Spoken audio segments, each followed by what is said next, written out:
What's up, y'all? It is your girl Shonda D, and we are back with another episode of Brown Liquor Baby, where we discuss all things gayness, navigating life, relationships, and friendships, all while having your favorite brown liquor drink. Welcome to 2025. And this year, we're going to start off with something new because, just like we say in our tagline, navigating life, relationships, and friendships, all while having your favorite brown liquor drink. This year, we're going to focus on navigating life because what we're not going to do in 2025 is do the same things we were doing in 2024 and expect a different result.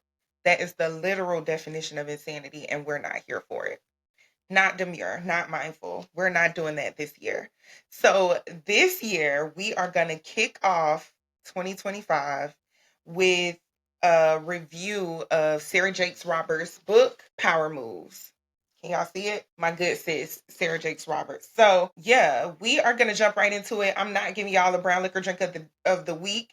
It's dry January and we're working out, getting ready for the wedding. We hit the ball running on this year. Literally, okay, this year came in with a bang, and it's just all the more reason why, if not now, you should be getting your stuff together, getting your life in order, making sure you have things in place to secure a better financial future for yourself and just to live a better overall life. And that's what we're going to do. I do have notes on my phone, so you will see me reading from my phone, but we're going to kick this off jumping right into power moves. If y'all follow any of my personal social medias, you know that I love Sarah Jakes Roberts, TD Jakes, the Potter's House, all of that. That's the church that I watch on Sunday, Bedside Baptist. Yes, get into all the things. I'm an avid listener of their Bible studies. I wouldn't say that I'm a member of the church because I never signed up to be a member of the church, but I do follow them avidly. Sarah Jakes, I just feels like I can relate to so much because she's closer to me in age. She's very relative, and I feel like she doesn't ability. And I just think it is very amazing what she has done through her story, through her obedience. So, like I said, we gonna get into it, y'all. We're gonna start off with the dedication of this book. Like I said again, Power Moves, and she says, we literally going through the book. This book is dedicated to any person who wonders if they are enough. May you discover the power of being yourself and release the gift of you every place you go. Now, from that, you should be able to understand why I feel like this book is a good kickoff to 2025. Because who better to understand the power of you than you? Like, I feel like, you know, you need to be your main motivator in this year. Stop depending on other people to do something for you that you're not doing for yourself. Yeah, it's time for you to do it for yourself. Yeah. So, another part of this book that I want to just jump right into is the poem from Marianne Williamson. Now, Marianne Williamson, she is a New York Times best-selling author, and initially I knew the name sounded familiar. So when I Googled her, I saw that she ran for the Democratic nominee chair. Oprah helped her launch her career, and she ran for a Democratic nominee in 2020. She bowed out to Bernie Sanders, and then she ran again in 2024 against Joe Biden. So that's just a little bit of background on her. But she wrote a poem in the intro of this book. So I want to get into that too. It says, our deepest fear is not that we are inadequate. Our deepest fear is that we are powerful beyond measure. It is our light, not our darkness, that most frightens us. We ask ourselves, who am I to be brilliant, gorgeous, talented, fabulous? Actually, who are you not to be? You are a child of God. Your playing small doesn't serve the world. There's nothing enlightened about shrinking so that other people won't feel insecure around you. We all are meant to shine as children do. We were born to make manifest of the glory of God that is within us. It's not just in some of us, it's in everyone. And as we let our light shine, we unconsciously give other people permission to do the same. As we are liberated from our own fear, our presence automatically liberates others. So you never know. And I know y'all probably heard me say this on this podcast before. You never know how your yes to something can motivate other people. And that's why I continuously show up on this podcast, no matter what, no matter the bad lighting, no matter how long it took us to get on video, no matter all the things that the naysayers and haters may think, all the people that told me I couldn't do it or I shouldn't do it or however many times I wanted to stop, I still show up and do this show because I know it is affecting somebody. We're not over almost 7,000 listens for nothing. You know what I'm saying? Yes, it's a small start. Yes, I've only been doing it for a little while, but here we are. Okay. So let's get into it. All right. We gonna get into these notes. And I initially I wanted to try to cram the book in between the months of January and February. But as I thought about it, I think I want to try to do a chapter or two a month. So I'm not really sure how y'all gonna get this full Power Moves review, but we're here now. The rest I'm gonna figure out later. And that's fine, because that's my business, because this is my show, and I can do it however I want. Okay. All right. So let's get into the introduction. On the line that immediate One line that immediately touched me is where she says, out of desperation, we cling to external markers of power, status, whether it be relational, financial, professional, or notoriety, masquerade as fillers for the place where our soul is empty. So this hit me because I have been feeling real empty inside as I continue to show up in a career field that I feel like I have surpassed. I feel like there's nothing else, there's no other heights that I can reach in this particular career field, but it's like it's good money.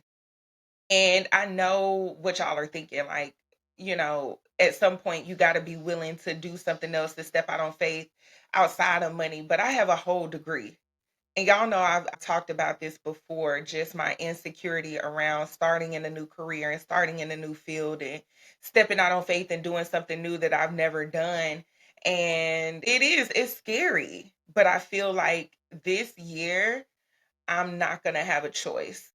For one, I have been at my current job for 7 years, and seven is a number of completion to me. So I just feel like at this point, it's done.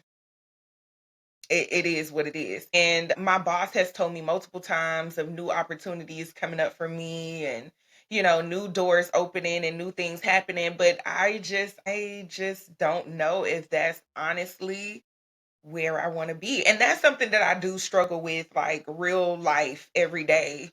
Because, like I said, I'm showing up for something that my heart isn't in anymore. And I mean, don't get me wrong. I still love my job. I still love the people that I work with. I still love what I do.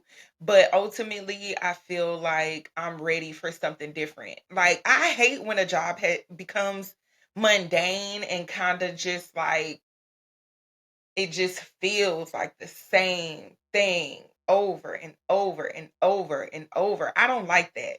So when it starts to feel like that to me, it's like I know it's time for me to do something different. And I have been working, I was just talking to one of my friends the other day, and I was like, I have been working in pharmacy for like 15 years almost. So yeah, I feel like it's I mean, it hasn't been a consecutive 15 years, but it has been 15 years nonetheless. And I feel like it is time for me to do something different. Anyways, back into the book. Desperation makes people more irrational. This is my own words. This didn't come from the book. Desperation make people make irrational decisions, including seeking power in places and things trying to fill a void, when we really just need to find out what caused desperation. So it's like instead of making a decision out of because you're desperate and you just want to know an answer or you just gotta move now, you just feel like you need to know now, really get to the root of why you're desperate.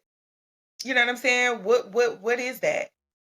Is it fear? Is it anxiety? Is it stress of the unknown? Like, what is that is making you, that is motivating you to make a desperate decision? That's what you really need to be trying to figure out and discover, instead of continuing to make a decision out of desperation. Dig deep into what caused that. So later in the introduction, she says the trauma does not get to keep your power hostage. Shame does not get to hold your tongue. Rejections cannot stifle your creativity. Fear cannot dictate your destiny. People pleasing cannot hijack your authenticity. This is when I knew this book was going to be a problem, because all of those things that she named are things that we deal with on a daily basis. Trauma does not get to keep your power hostage. So, yes, you've gone through a traumatic thing. Yes, that traumatic thing was real. Yes, it happened to you. But it's also your responsibility to heal. It is your responsibility to do that, not anybody else's, not your therapist to, you know what I'm saying? Like, yes, use the tools, get a therapist, do the things, but it's your responsibility to heal. Shame. And let me tell y'all, 2024, I had a lot of shame about some of the things that I was doing, some of the ways that I was moving. I had a lot of shame. And I had to deal with that and face it head on and just really be like, look, you know what I mean? It is what it is. It didn't already happen. You can't dwell on it. You just got to figure out how to move forward now. Rejection. A lot of us don't like rejection. Nobody likes to be rejected. Nobody likes to be rejected. But don't let it stifle your creativity. Like, don't let somebody else's rejection or, their disagreement to keep you from doing what it is you feel like you need to do. If that's something you're passionate about and you feel it deep down in you, it's not gonna move. It's not gonna leave until you get it out. So you might as well just do it anyway. There's somebody in this world that's gonna connect with whatever it is you're doing. Somebody is going to be able to connect with it. You just got to find your people. And ultimately, fear. Fear cannot dictate your destiny. Okay. Like I said before, this podcast has been a roller coaster ride for me. And yet, still, here I am all the time. I said, because honey, shame has its grips on me for a while now. And so often we let trauma and traumatic situations keep us from living fully. And the rejection line really stuck because fighting to continue to make this podcast has been a task. But it's my baby. It's a safe place, safe space, and it's something that I've always wanted to have. But not seeing the numbers and the results that I've wanted has had an effect on my creativity. Just being honest. How much I post, how often I record, it just feels ineffective, like I'm doing it all for nothing. And that can be frustrating because I've put so much time, energy, and invested money into making it work. Money. Yeah. Now, that was just the introduction. This is chapter one. Now we're about to get into chapter one. Chapter one is called Clamping Down. In this chapter, she introduces the marinating before activating theory, which is basically what it sounds like, letting things sit before acting on them. In this section, of forcing the making. So in the chapter, she has them broken down into sections. So in the section of forcing the making, she says, when you are unable to connect the dots between who you sense you could become and who you presently are, it doesn't just cause internal frustration, it renders you powerless. So, like I said in the part about the introduction, it put a lot of effort. This is almost like a third job. Yes, it is something that I do for a hobby, but it takes so much time, so much energy, so much effort to make this show, to do all the things, to buy all the things, to have all the things that comes along with making a podcast, having a podcast, all the different changes in technology, all the different changes in all the DSPs and the equipment and editing and promoting and all the things. And so, like I said, for me to not see the numbers that I feel like I'm worthy of, like I feel like our show is really dope. We have some amazing conversations on here. Like, yes, we do the silly things. And I say that all the time when I'm trying to promote the group. Like, yeah, we have the silly conversations. We post the memes. We talk about the regular things that everybody else talk about.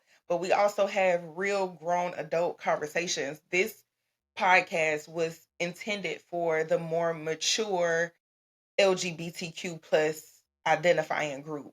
Like, and no shade to the baby lesbians. I say that all the time. No shade to y'all. We love y'all. We want to help mentor y'all.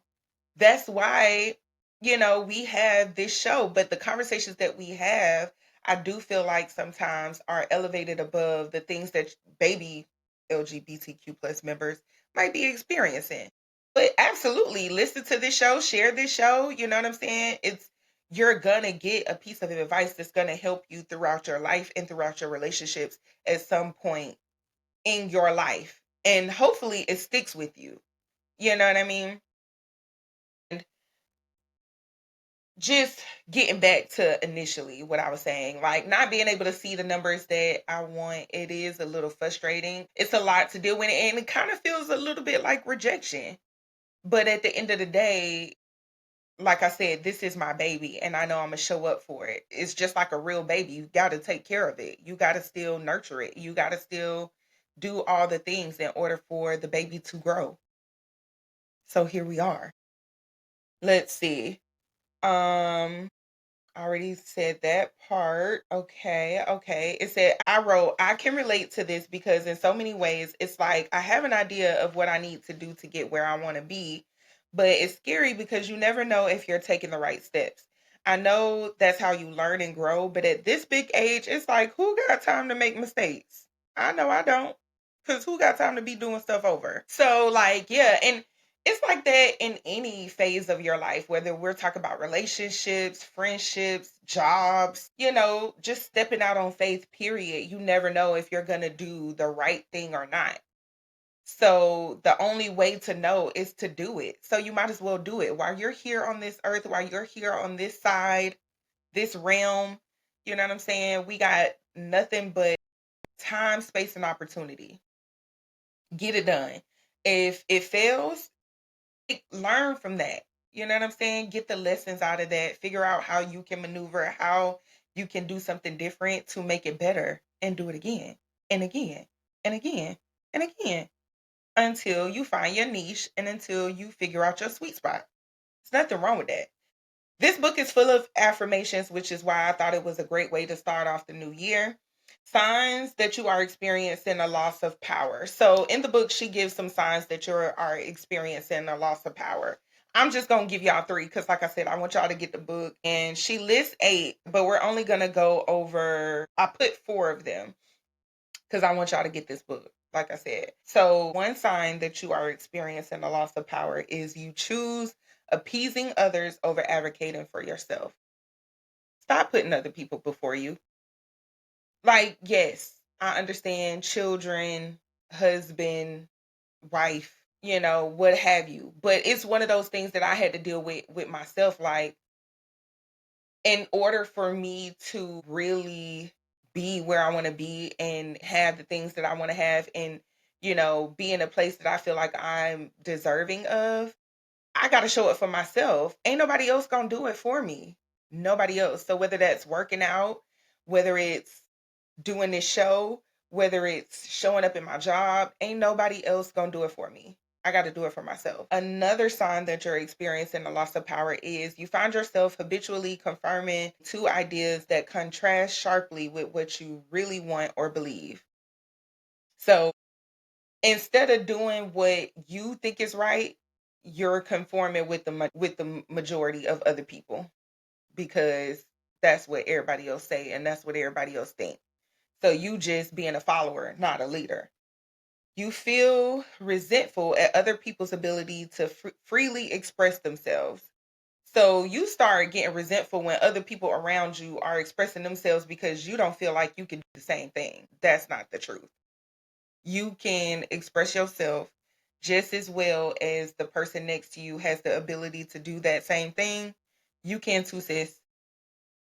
You can. You feel a constant longing and discontentment. And so we're going to get into the breakdown of some of this because, in order to really understand these things, you have to know the definitions behind them. So I looked up some of these definitions because I really want y'all to get this. So the sign is you feel a constant longing and discontentment.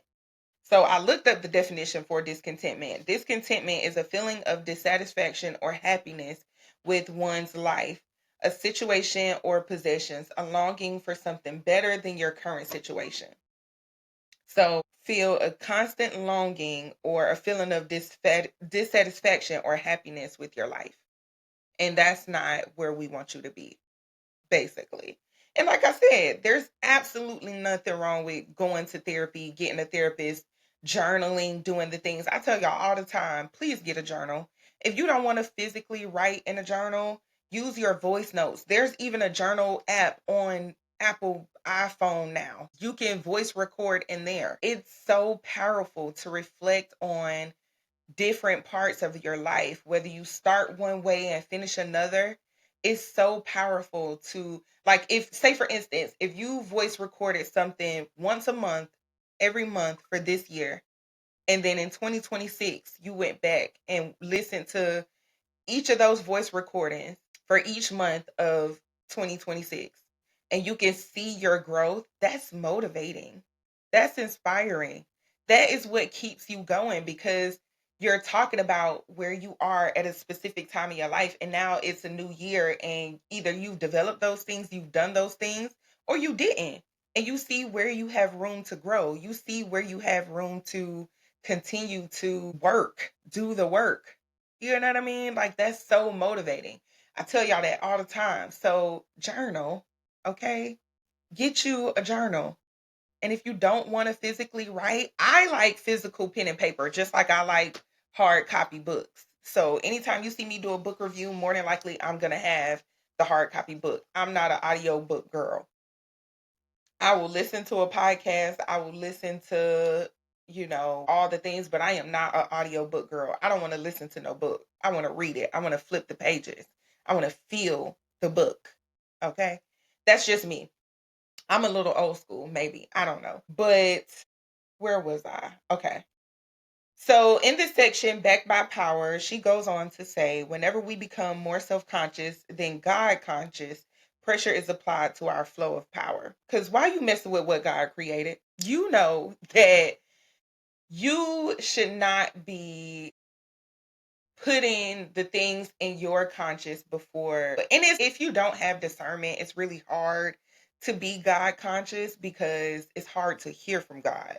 And that's another thing, okay, that we not doing 2025. Okay.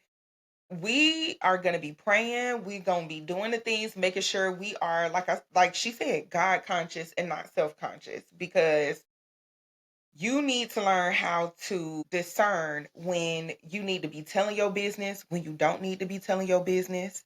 You need to discern when that friend is for you, when that friend is not for you. You need to discern when that business decision is for you, when it's not for you. You need to discern when that investment is for you, when it's not for you. You need to, okay? Y'all see, you catch my drift? Okay. All right. I'm just making sure because it says, I wrote, the pressure that is being applied to your flow is a sign that you need to get back God conscious and let Him move through you and through whatever you're facing. She mentions how in Genesis, God uses words like subdue and dominion. So let's talk about these actual definitions. So we're going to get into the definitions of these words, subdue and dominion. Subdue means to overcome or bring under control. Dominion means sovereignty or control. Okay? The actual verse is Genesis 1:28. Be fruitful and multiply and fill the earth and subdue it and have dominion over the fish and over the sea and over, I put the bites of heaven, and over every living thing that moves on earth. In that very verse, it is evident to me that God has given us power because He literally said, subdue it and have dominion over the fish and over the sea and over the heavens and over every living thing that moves on the earth. So And again, subdue means overcome or bring under control. Dominion means sovereignty or control. So in that verse, God has given us the power to do the things that we need to do. Okay? So it is in you. It's in you. You just haven't found the way to activate it yet. And we gonna help you get there. Don't worry about it. That's why you got me to help you give you these tools. And that's why you got Sarah. Okay? Now I'm not telling you who to follow, who to believe, who to trust in, but y'all know I am a church girly. Grew up in church. You know what I'm saying? Christianity is my faith no matter what the people may say, okay, about the LGBTQ plus community. Y'all know we not even gonna go through all of that because it's 2025 and we ain't got time. If you want to go back to listen to old episodes of Brown Liquor where we talk about all those things, feel free to go back. But I'm not gonna be getting into it and going back and forth about people in my faith and all the things. Don't got time for it. So at the end of every chapter, she has a section called Flip the Switch. And it's basically a section where she helps you figure out how to navigate, how to activate your power based on the things she introduced in that chapter. So remember, I said in the beginning of the chapter, she introduced the marinating over activating theory. So in this Flip the Switch, it's literally helping you discover how to activate. So it says marinate. What are you afraid will happen if the power you long for becomes the power you embody? So for me, what are you afraid will happen if the power you long for becomes the power you embody? So y'all hear me say on this podcast too a lot of times that I don't care to be famous. I don't care to be known, seen. I don't want people digging in my business. You know what I mean? Like digging in my background. Like I have nothing to hide. I have absolutely nothing to hide.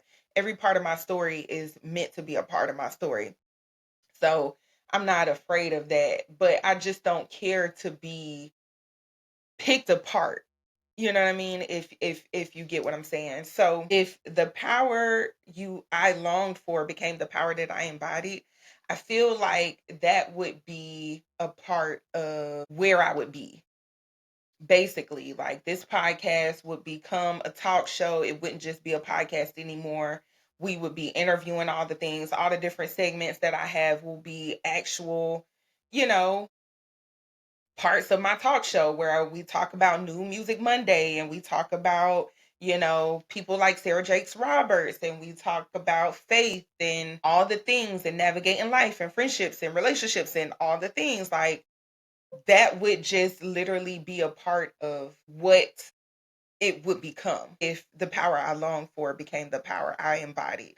Because, and the fear of what would happen with that being picked apart is just something that I would have to deal with, something I would have to pray through, but ultimately deal with. And like I said, the fear of it all is not really a thing for me because like I said, I have nothing to hide. I don't mind telling y'all my business. I'm an open book. Anybody that knows me knows that I am an open book. I will tell you any part of anything that you want to know because like I said, I never know how it may help you, how it may heal you, how it may affect you. So I'm an open book. Don't be afraid to ask me no questions because I will tell you, I will help you. If it's some kind of way that I can help you, I'm your girl. Okay, let's see what else she got. So, activate. She says, reflect on a powerless moment you experienced in your day and what would choosing power have looked like. Do that next time.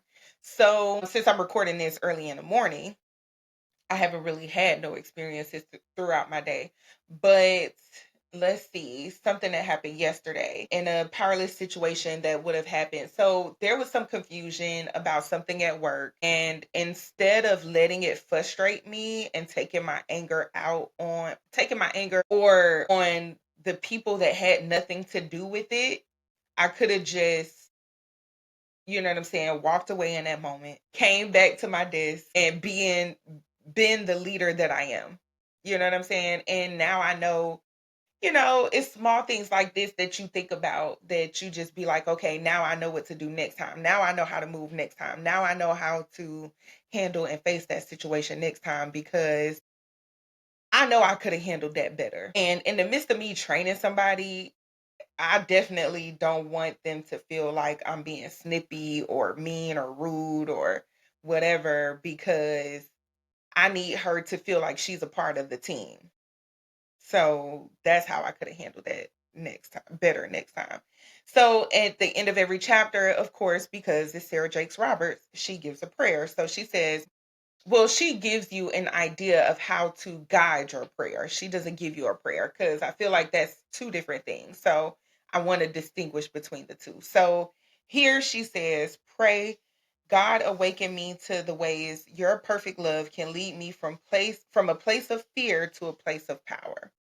So getting out of that scary, fearful, you know what I mean, place and moving into a place where you can activate your power. And that's it. That's all for chapter 1 and the introduction.